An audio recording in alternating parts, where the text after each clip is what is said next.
Hi, folks.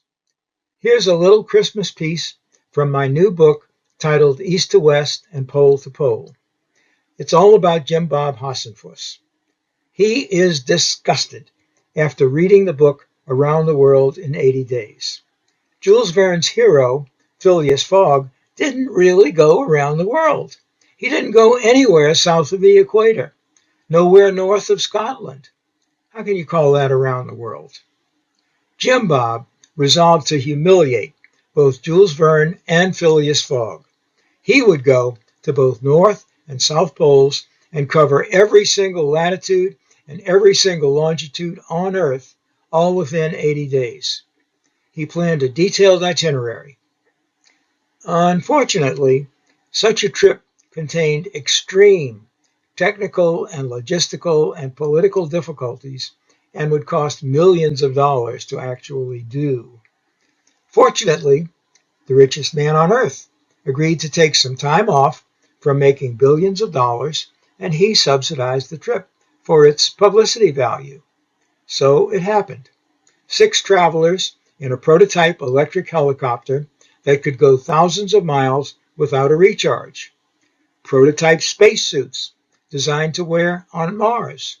An astronaut, a pop star, a publicity man, a teenager, a billionaire on holiday, and Jimbob. This book is available through Amazon in Kindle, softcover, and hardcover versions.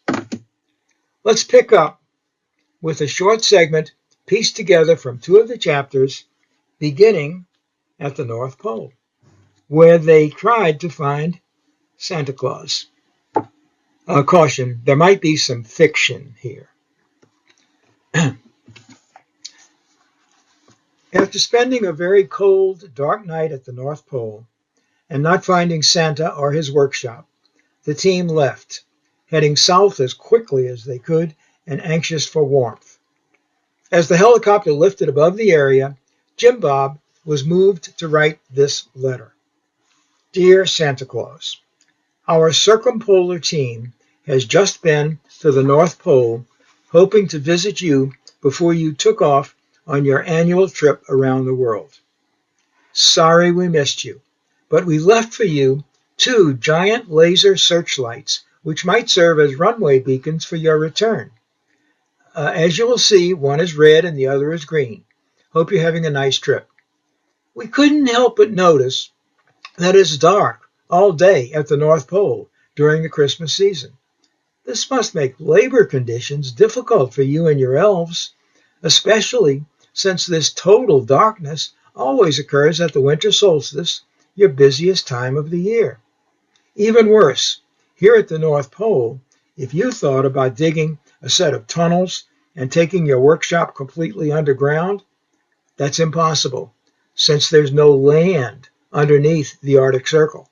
Everything there is just floating on the ocean. Also, with due respect, you're getting to be pretty old, and these conditions must be wearing on you. Would you ever consider moving your headquarters to someplace south? Your friend, Jimbob Hassenfuss. Well,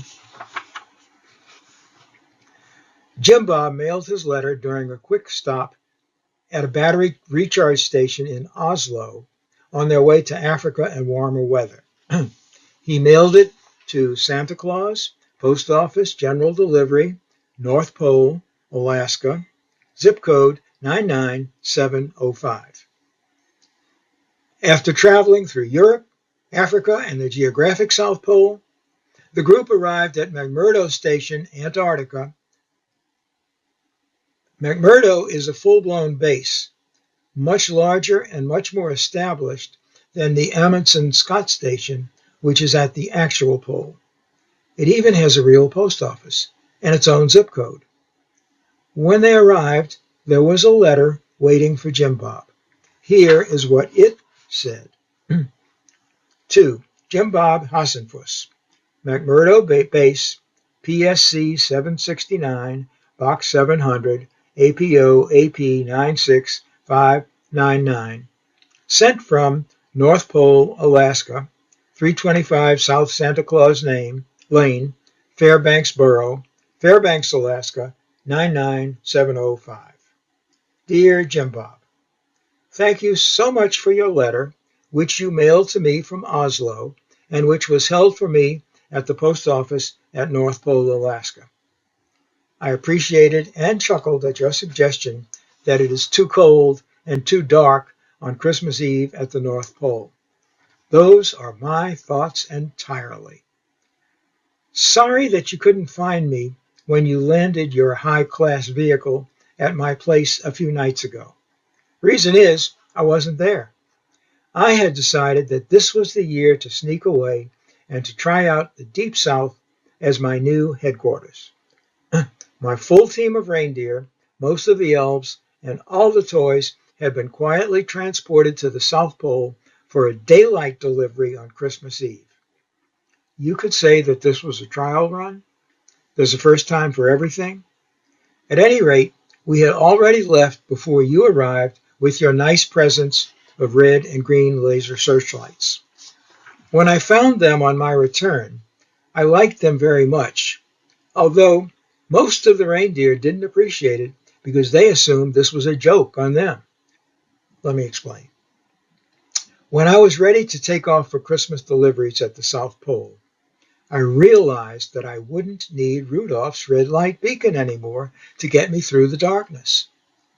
I had to tell this to Rudolph. The other reindeer snickered. Some of them were overjoyed that he was being kicked off the team. It was a good excuse to not let him play any more reindeer games. It's very uncharitable of Prancer, Dancer, Vixen, and the others. However, I was still cold. At my age, you know, I feel the cold more than I used to. But Rudolph had a great idea. When he turns up the intensity of his nose, it becomes infrared, and that's something that keeps you warm. So I invited Rudolph to sit beside me in my sleigh and give me some infrared from his nose for warmth. It worked.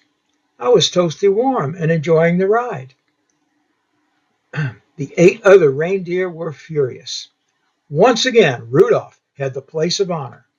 Led by Dasher and Vance and Vixen, they threatened to boycott the whole ride. I had to quiet them all by reminding them that I have replacements. I was ready to suit up Salsa and Sushi and all the rest of the backup reindeer team. That quieted the rest of them, but they were still green with envy. I mean, they were really green, so green that they glowed green. This made my sleigh very colorful, red from Rudolph's nose and green from the other reindeer. Did you see our red and green lights when we passed over you? Or did you think it was an aurora? I haven't quite decided whether to make my South Pole headquarters permanent, but this past winter was a real trip, and I'm glad I kept the whole thing secret. Please don't tell anybody what I did. Wishing you all the best, Santa. Or you can call me Nick. Well, how about that? That's a good stopping point. Jimbob and the group went to about 20 other places, including getting arrested in Argentina, doing some throat singing in Tanutuva, and bringing baseball bats to Cuba before they ended their trip. The complete itinerary is in the book. Thanks for listening, and have a great day.